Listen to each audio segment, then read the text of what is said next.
welcome back to Talking with Clyde. As always, I want to thank you all so much for continuing to support me and watching my videos and always helping me to keep improving my content.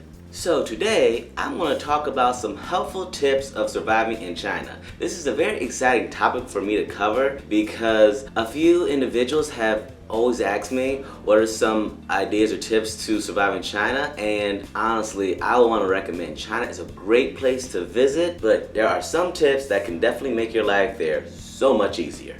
So one of my very first big tips is to get at least 2 VPNs before going to China. Now in China, information is very highly protected and secure. So if you try to go online without a VPN, you'll find that many sites that you can enjoy in America, you're not able to. So, like I said, before you leave for China, get 2 VPNs. Now, I will always recommend to do your own research and to see what works for you. However, the VPNs I used was ExpressVPN and Pia. Now, Express was my main VPN and Pia was my backup. Keep in mind, though, there are times when the VPNs will be blocked in China, and you'll have to wait several days before your VPNs release updates that you can download so you can keep going to the sites that you want to. Though I will say though, they are very good at updating the information and letting you know and keeping you up to date so you're able to stay connected, talk to your friends and family when you need to, as well as keep up with whatever news is very important to you while in China.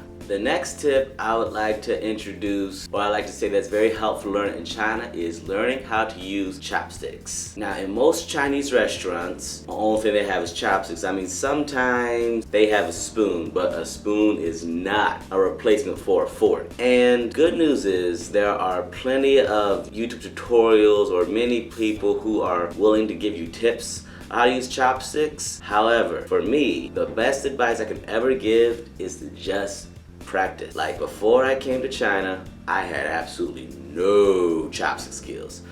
But now I can hold pretty big, heavier type things, or I can hold small things. So if you have already know how to use chopsticks, you are in great shape. But if you do not know, if you don't know how to use chopsticks, or your chopstick skills are not the best, then like I said, just practice. And as time goes by, you'll be amazed how much better you'll get as long as you keep practicing. Another huge tip that I would highly recommend is having a translator. And also, normally with translators, you can download a language so you don't need the internet. And also, it's helpful that if possible, you can find out that if your translator needs to be linked to a VPN in order to operate inside China. Obviously, why it's a very good idea to have a translator is because just in case someone is not able to speak the English language, you have a way of answering questions and asking questions. However, there are a lot of people in China that will surprise you because their English is very good. This happens. However, this does not happen all the time. My experience with this is rare, but it can happen. Now, the software I used was something called Microsoft Translator. My girlfriend, she used Google Translate. Now, I really can't say which one worked better because some days hers worked great. Other days, mine worked great. However, I want to say that having a translator is no substitute for actually learning and knowing the language. However, learning the language is an extreme discipline that not everyone is able to do easily. So having a translator to have a way of communicating in another language will make your life so much easier. The last tip I want to mention is just have an open mind. America and China are two very different places. Like, here is an example. You see this? This is a floor toilet. This is very common in China. Now for us, we are used to having a seat. But in China, they're used to having floor toilets.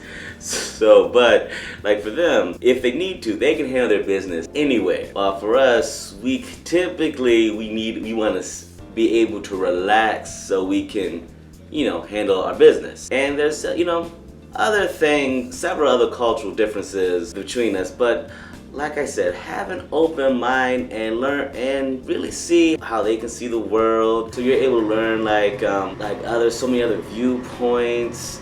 I mean, it's so wonderful to just experience how other people live their lives or how they view things, and you can just either realize how things that you can do to make your life better, or things that you can really with that back at home that you're so grateful that you have.